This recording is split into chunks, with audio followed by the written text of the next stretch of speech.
The stars of Salura shimmered like living sapphires as the diplomatic vessel glided through the planet's upper atmosphere, its hull catching streaks of azure light that danced across the clouds. Commander Derek Allen stood at the viewport, his reflection ghosting over the breathtaking expanse below, a city of glass and coral, rising from a sea that glowed faintly with bioluminescent life. After 3 years stationed across alien systems, the sight should have impressed him. Instead, it made him think of the weight of promises, of treaties sealed not by ink, but by people. Behind him, the ship hummed with quiet precision, and the familiar voice of his aide cut through his thoughts. "Commander, the Saluran delegation is ready to receive us. High Chancellor Vaughn requests your presence at the front." Derek nodded, tugging the collar of his navy and silver diplomatic uniform until it sat perfectly at his throat. Every stitch was calculated to impress. The insignia of the galactic corps gleamed like a quiet statement of power. But Derek had never been one to lean on appearance. Duty was duty, no matter what color uniform it wore. Still, as the docking sequence engaged and the ship's pressure locks hissed open, he felt the unmistakable pressure of history waiting beyond the hatch.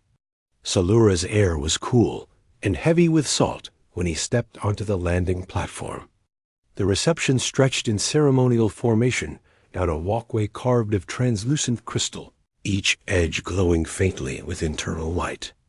The Salurans themselves tall, blue-skinned, luminous beings whose skin seemed to pulse with emotion through bioluminescent veins, stood arrayed like living statues. Their eyes, vivid emerald with vertical pupils, watched the human delegation with an intensity that was both curious and cautious. Derek moved with practiced precision, his boots clicking against the glassy floor as the delegation advanced toward the grand hall. The structure ahead loomed like a cathedral of living coral and metallic sinew, the ceiling undulating with light as if the building itself breathed. It was beautiful in a way that unsettled him, a reminder that human architecture, for all its logic, had no soul that pulsed. Inside, 1,000 Saluran eyes turned to the newcomers. The crowd parted as High Chancellor Vaughn approached, a towering figure of dark cobalt skin, his crest glowing in slow, formal rhythm. "Commander Allen of Earth," the Chancellor intoned, his deep harmonics resonating through the translator embedded in Derek's ear. "Your journey was without hardship?" Derek inclined his head respectfully. "We are honored to stand before you, Chancellor Vaughn. Earth brings greetings and hope for lasting alliance." The words had been rehearsed, vetted, and approved by entire committees back home. Yet even as he spoke them, Derek felt something hollow in the formality. Vaughn's eyes flickered with something he couldn't read: approval, perhaps, or calculation. "Then let us seal our partnership not with paper, but with living bond," the Chancellor said, stepping aside. From the far end of the hall came the soft sound of steps, the rustle of silk-like fabric, and then she appeared. Princess Airy of the House of Vaughn moved with a slow, deliberate grace that silenced the hall. Her skin was pale blue, almost translucent, catching the glow of the hall's light like water through crystal. Silver-white hair cascaded down her back, threaded with living ornaments that pulsed in time with her heartbeat. Her emerald eyes wider and softer than her father's met Derek's, and for a moment he forgot the script entirely. She was beautiful, yes, but in a fragile, impossible way, like a sculpture carved too thin to bear its own weight. When she smiled, he saw no seduction in it, only curiosity, maybe a touch of fear. "Commander Allen," the Chancellor said, his tone deepening, "may I present my daughter, Airy, the future bridge between Earth and Salura, your partner and your betrothed." The words seemed to hang in the charged silence, echoing like a dropped blade. Derek's pulse stuttered. He'd known about the Saluran custom of alliance marriages political, pairings to seal treaties, but he hadn't realized he was the offering. Around him, whispers rippled through the noble assembly, their harmonics flickering in shades of astonishment. He forced himself to stand straighter, to school his expression into calm professionalism. "Princess Airy," he said evenly, stepping forward and bowing low, exactly as the protocol dictated. "It is my honor to meet you." Her voice, when she answered, was gentle, melodic. "The honor is mine, Commander Allen of Earth." Yet even through the translator, he could hear the tremor beneath her composure. The crowd watched them like a living tide, waiting for his reaction. Derek lifted his head and looked at her, really looked, and in that instant, something inside him faltered. The girl standing before him looked, by human reckoning, barely more than 16. Too young, too fragile. His training screamed to mask the thought, but the truth hit him like cold water. This alliance demanded more than diplomacy. It demanded possession, and he could not do it. His smile held, perfectly courteous. His bow was flawless. But behind that impeccable human discipline, one thought repeated like a pulse. She looks too young, too innocent, too pure. I can't. The silence in the Chancellor's private chamber pressed against Derek like weight. The walls' smooth coral, fused with veins of faintly glowing mineral, seemed to pulse with a heartbeat of their own. Outside, the twin moons of Solura washed the city in a pale azure light, but here the air felt dense, heavy with expectation. High Chancellor Vaughn paced slowly before him, each movement deliberate, controlled, a storm kept just beneath the surface. His bioluminescent crest flickered in hard, rapid pulses, the Soluran equivalent of barely contained anger. "Commander Allen," Vaughn began, his voice low and resonant, distorted faintly by the translator. "It has been 3 months since the joining ceremony. 3 months, and yet whispers reach me from every corner of the court. They say the human diplomat shares meals and polite conversation, but not the union bed. They say you insult the throne of Solura." Derek remained at attention, his face a mask of calm, hands clasped behind his back. "Chancellor," he said carefully, "I assure you, no insult was intended." Vaughn stopped pacing and turned toward him, the sharp glint of authority in his emerald eyes. "Then explain. Why have you not touched my daughter, human?" The question struck like a physical blow.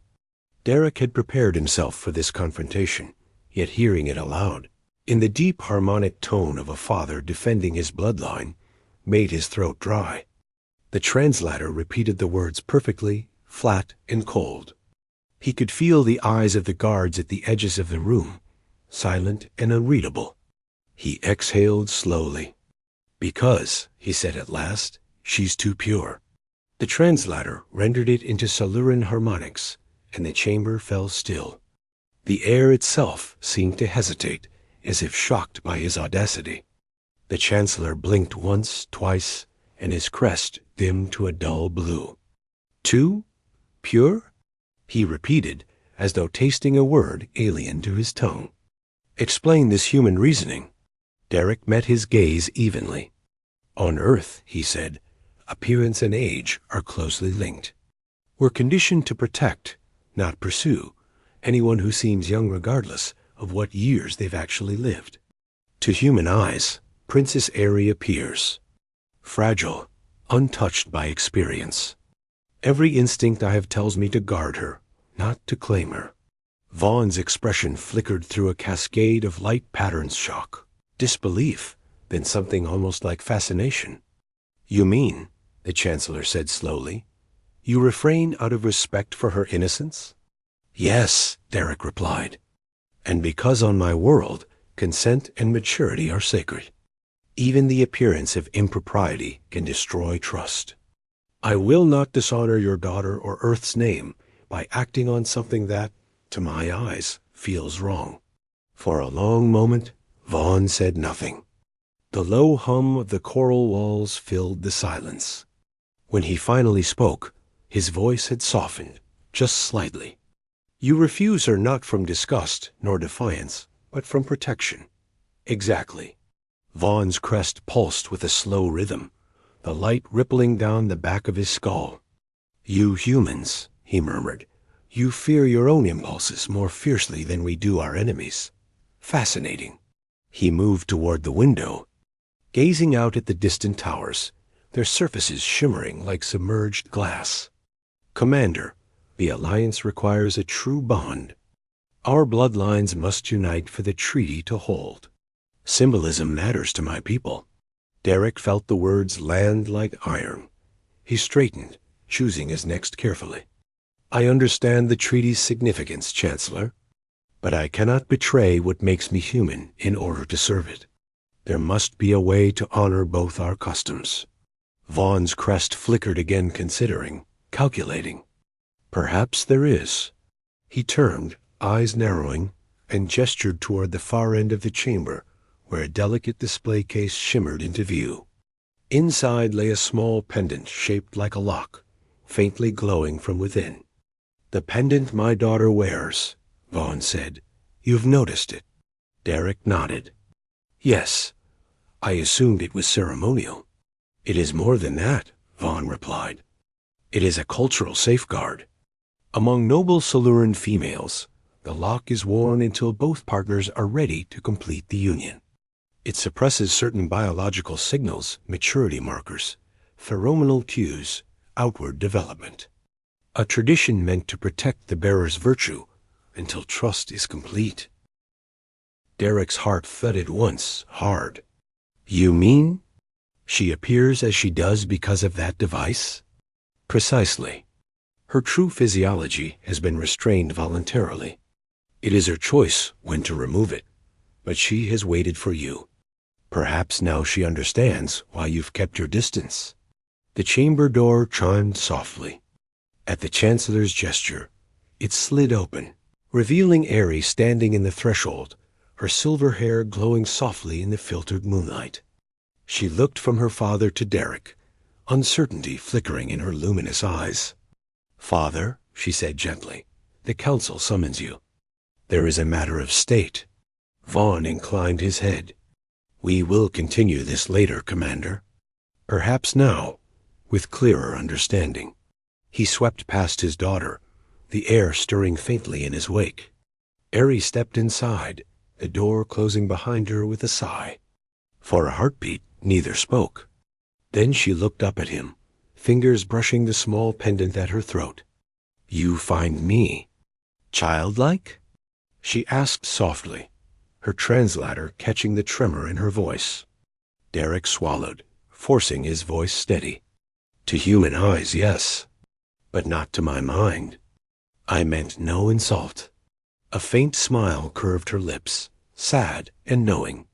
"No insult was taken. You saw me with compassion, not ownership.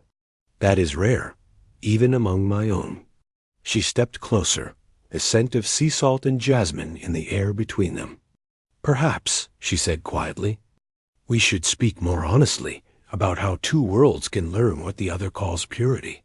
The shared sitting room between their chambers was quiet, except for the faint hum of the palace's living walls. Salura's night air drifted through the open archways, cool and scented with bioluminescent blossoms. Derek stood by the wide window, staring out at the city that seemed to glow from within. He could see the reflection of Aerie behind him in the glass, seated gracefully, her hands folded in her lap. For the first time since their wedding, they were truly alone without attendants, guards, or diplomats watching. "You've seen our cities," Aerie said, her voice gentle, melodic, carrying the rhythm of waves. "But you have not seen what binds them together." She lifted her pendant, a faintly glowing lock catching the dim light. "This," she continued, "is both symbol and shield. When we come of age, it is given to us to hold until we find a partner who understands us completely. Until then, it limits certain parts of what we are. We call it the right of stillness." Derek turned toward her. "A choice, not a command?" "Always," she said. "For the noble houses, it means patience, reflection. But for me, it has become a mask." Her fingers tightened on the pendant. I kept it on because I thought it was my duty to the court, to my father, to the Alliance. I did not understand that you saw only its illusion. She met his gaze, her eyes no longer timid but steady, like deep water catching light. Now I do. Derek moved closer, drawn by the calm certainty in her tone.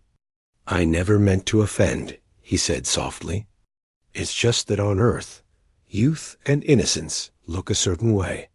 When I saw you, everything in me said you needed protection, not possession. Eri smiled faintly. Then perhaps you are more Soluran than you think. Our word for love, Shalarin, means to protect through understanding. You have done that from the first moment you looked at me. For a while, neither spoke. Outside, the twin moons climbed higher, casting pale ribbons of light across the coral floor. Eri rose and walked to a low table at the center of the room. Upon it rested a shallow glass basin filled with clear liquid that shimmered with internal light. This is the rite of release, she said, kneeling beside it. It marks the moment when stillness ends, when choice becomes shared. I cannot perform it alone. Derek's breath caught. You're sure? She nodded once, silver hair spilling over her shoulders. My father said it must be my choice. And it is. I want to meet you as myself, not the version the pendant has kept hidden. Slowly, she extended her hand toward him. Will you help me? Derek hesitated for only a moment before kneeling opposite her.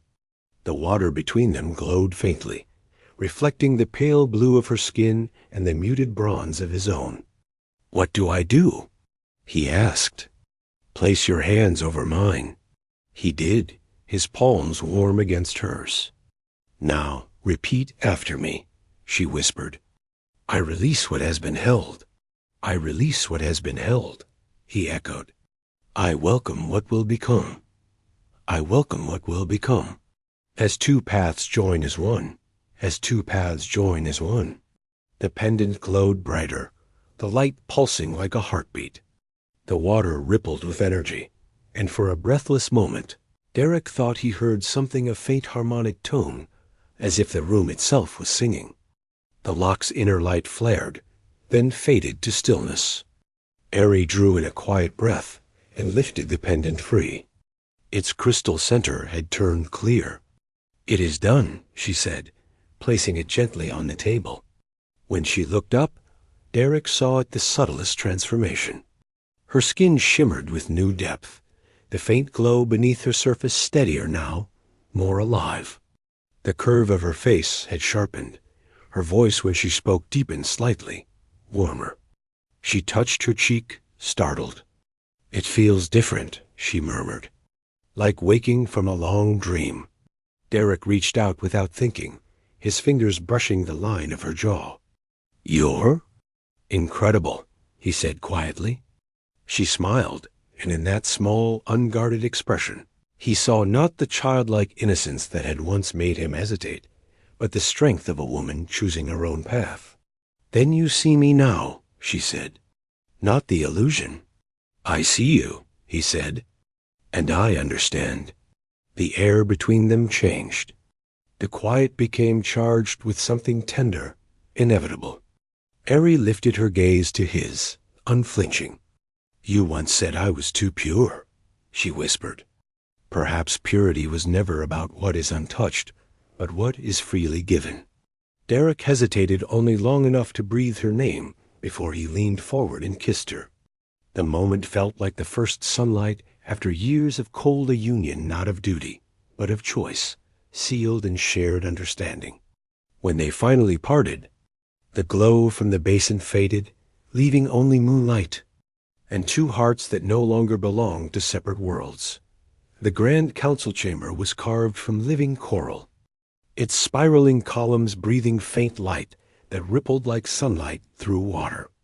Derek stood at the circular table beside Eri, the hum of alien conversation surrounding them like a tide.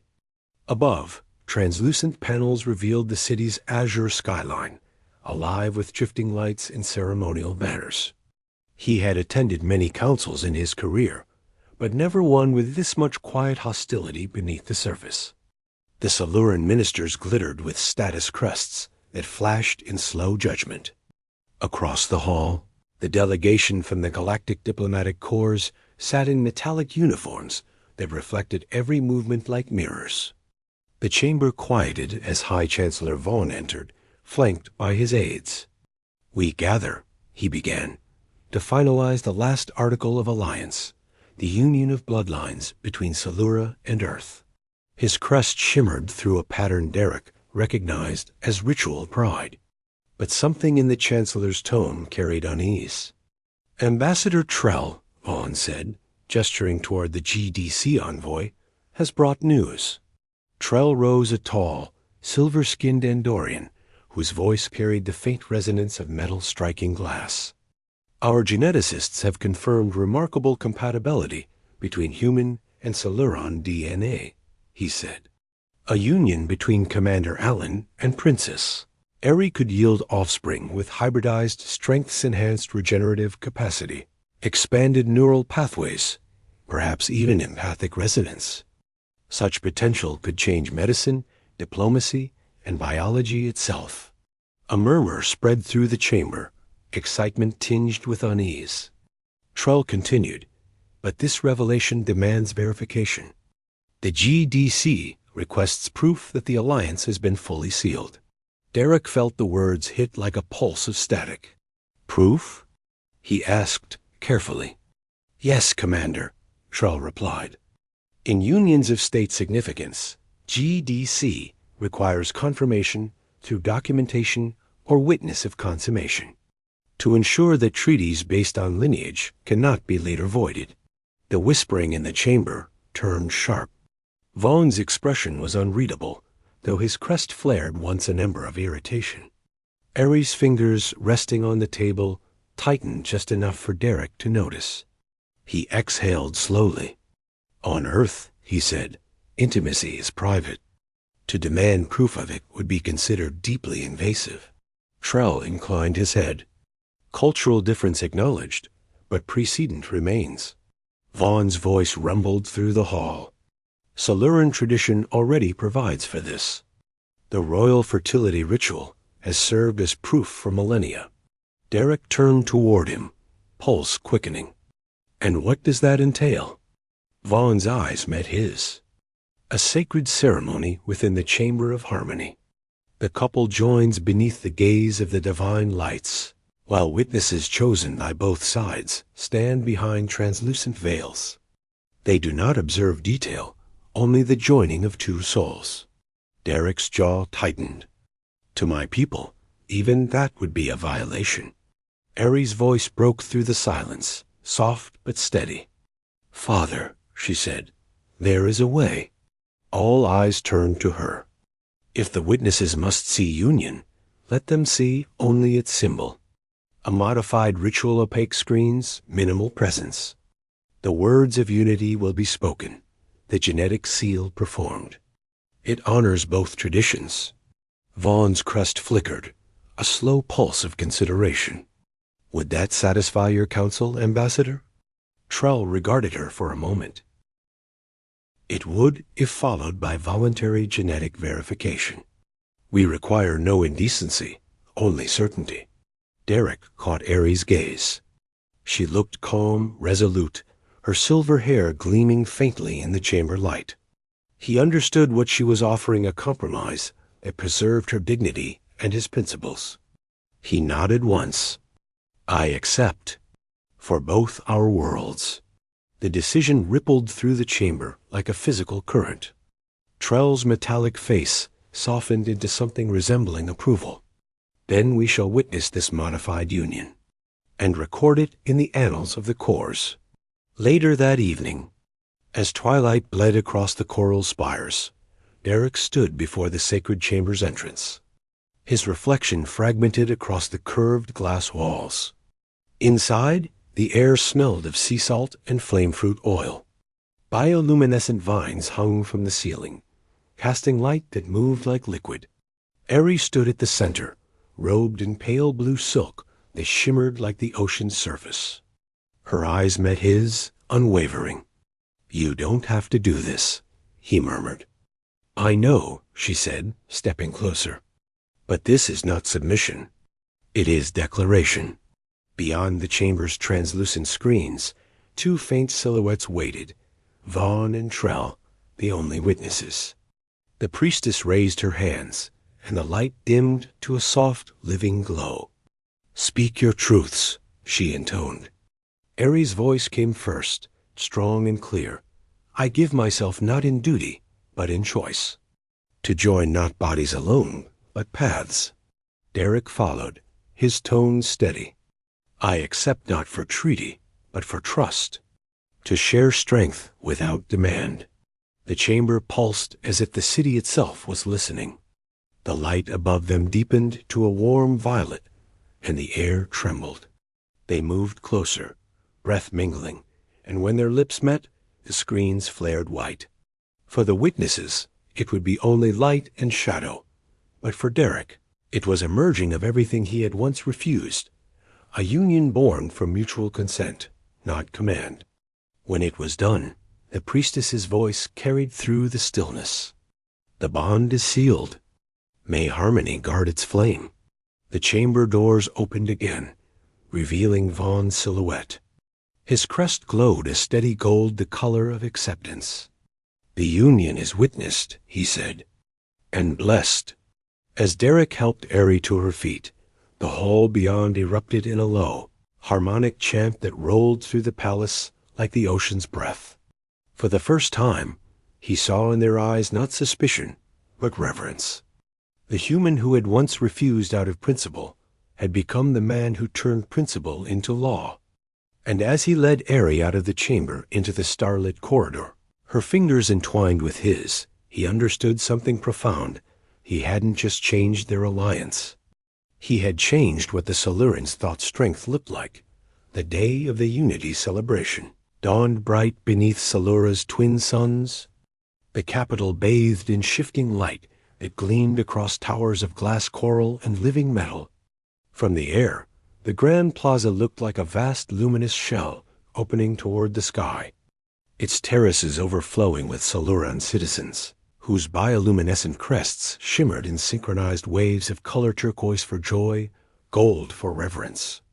Derek stood upon the central platform beside Eri, his hand resting gently at the small of her back.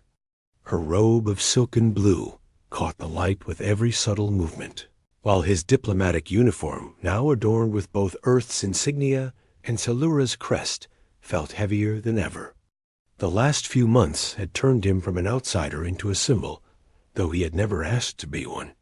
Around them, banners of intertwined colors: Earth's navy, and Salura's azure fluttered in the gentle currents that rose from the sea below. He leaned slightly toward Eri, speaking softly through the hum of the crowd. "You sure you're ready for this?" Her lips curved in a calm smile. "I've never been more certain. Today they'll see not a transaction, but a union that chose itself." Before he could answer, the trumpet-like harmonics of the Chancellor's procession rippled through the plaza. High Chancellor Vaughn ascended the steps, his armor reflecting the twin suns like a cascade of stars. His crest glowed a deep, stately gold. "People of Salura," he began, his resonant voice amplified by the living architecture itself, "and honored guests of Earth. Today we celebrate not only alliance, but transformation. Once, our world believed strength meant conquest. But today, it is compassion that stands triumphant." The crowd erupted in harmonious applause, a sound rising like a single heartbeat. Derek allowed himself a small breath of pride. He had thought the ceremony would be exhausting, symbolic, nothing more. He was wrong. There was something rawly human and alien in the sound of 1,000 voices singing in unison. Then suddenly, something changed. A flicker of unease moved across the crowd, too subtle for the untrained eye, but unmistakable to Derek's soldier instincts. Captain Rivera, head of the human security detail, shifted near the platform's edge, one hand pressed to his concealed earpiece. His jaw tightened. Derek caught his gaze and saw the warning there movement threat. He turned slightly, scanning the perimeter. Between two decorative columns, the air seemed to ripple unnaturally. A shimmer, faint but wrong. Cloaking tech. He'd seen it before, used it himself in the wars beyond Orion's belt. "Harry?" he murmured under his breath, his tone calm but sharp. "When I say now, get down and stay down." Her fingers tightened around his, but she nodded without hesitation. Vaughn continued speaking, unaware of the danger. "Let this day mark the rest was drowned out by the shriek of plasma discharge. A bolt of blue light tore across the dais, striking a guard behind them and sending him crashing to the floor. The plaza erupted into chaos. Screams, flashes of energy, the sudden panic of thousands. Derek moved instantly, pushing Aerie to the ground as another bolt scorched the air above them. He drew the compact sidearm concealed beneath his ceremonial sash and scanned for the source. There 3 distortions, phasing into view, armored figures in sleek black plating marked with crimson sigils. Genetic Heritage Preservation League mercenaries, purists, targets right of stage. He shouted to Rivera, his voice cutting through the din. "Protect the princess." The captain was already moving, his team returning fire with tight precision. Guards rushed to shield Vaughn as he barked orders, his crest flashing crimson authority. Aerie pressed close to Derek, her breathing steady despite the chaos. "They're here for me," she said quietly, her voice almost eerie in its calm. "They want to erase what we've created. They'll have to get through me first." He rose to one knee, firing toward the nearest mercenary. The bolt struck true, sparking against the attacker's armor and sending him sprawling into the barrier. But there was another cloaked, circling to the rear. Derek caught the faint distortion, lunged forward, and tackled empty air that suddenly became solid. The 2 hit the ground hard. The mercenary's blade came up, humming with electric venom. "Genetic abomination," the man hissed through his modulator. "The bloodlines must remain pure." Derek gritted his teeth, blocking the blow with his forearm. Pain flared white-hot as the blade sliced through his sleeve, scoring flesh. He twisted, slammed the attacker's wrist against the ground, and drove his elbow into the visor with brutal efficiency. The faceplate cracked. "There's nothing pure," Derek growled, about fear. One final strike rendered the mercenary unconscious. He rolled aside, gripping his bleeding arm, and scanned for Aerie. She was on her feet now, surrounded by guards, her eyes wide but steady. A faint glow rippled around her, bioluminescent energy reacting to stress, and he felt a surge of awe. She wasn't frightened for herself. She was watching him. The last mercenary fell under combined fire from Rivera's squad and Siluran guards. The chaos began to subside, leaving only the echo of sirens and the tongue of scorched air. Derek stumbled to his feet, clutching his arm. Aerie rushed to him, catching his wrist with trembling hands. "You're hurt." "I'll live," he said, trying for a grin, but finding only exhaustion. "You shouldn't have had to see that." "I needed to," she replied softly. "So they would too." She turned to the stunned crowd, her voice carrying even without amplification. "You have seen today the truth of our union. Not fear, not conquest, protection, trust." Her words rippled through the gathered thousands. Even Vaughn stood silent, pride glowing from his crest. Derek looked out over the sea of faces and realized what had just happened. The alliance had been baptized in fire. What began as formality had become legend. The human who once refused to touch the princess because she was too pure had bled for her instead. And that act spoke in a language no translation could distort. As medical drones hovered in to tend to the wounded, Aerie turned back to him, pressing her palm to his cheek. "You've changed them," she whispered. "No," he murmured, meeting her gaze. We did. And as the suns dipped toward the horizon, their light crossing into one unified beam, it seemed for a heartbeat that the whole planet breathed in rhythm with them Salura and Earth. Bound at last by something stronger than politics, the ocean winds carried a low hum through the Hall of Prophecies, an ancient cathedral carved into the cliffs beneath Salura's capital. Light poured through the transparent coral walls, breaking into slow-shifting patterns that danced across the inscriptions etched into every surface. Commander Derek Allen stood in silence, his reflection mingling with the glowing script. Beside him, Elder Callan, skin, a deep blue of twilight, ran a trembling finger across one of the ancient markings. "It was always here," the scholar murmured, "hidden beneath the old tongues. The prophecy of twin stars, the one foretelling a child born of two worlds." Derek's voice was low, skeptical but respectful. "You're saying this has happened before?" Callan shook his head slowly. "No, only dreamed of. It speaks of a bridge who will hear the hearts of both species and bind the dissonant in harmony." His crest pulsed with excitement. "It aligns with your wife's term of gestation, and with the timing of Salura's dual lunar alignment 3 days hence." Derek exhaled, rubbing the faint scar on his arm where the plasma blade had cut him months ago. "Prophecies have a way of meaning what people want them to mean," he said quietly. "I'll believe it when I see it." "Then you may not have long to wait," Callan said, smiling faintly. "The princess has asked for you."